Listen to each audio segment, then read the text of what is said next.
So we're doing a drop lunge here. We want a slightly elevated platform, a little bit higher than a 20 kilo plate. So if you were gonna use plates, go like maybe a 20 kilo and a 10 kilo, or if you have a platform like this in your gym or a step, you can just use that as well.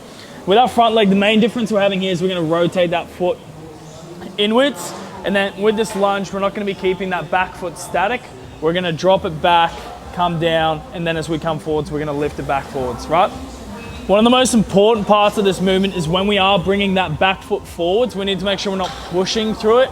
Again, we wanna be driving completely through that front leg and just essentially letting that back leg hover up and forwards. So slight rotation in of that front foot. We're gonna drop back. As always, control the descent, pause at the bottom, drive through that front leg, and just float that back foot forward.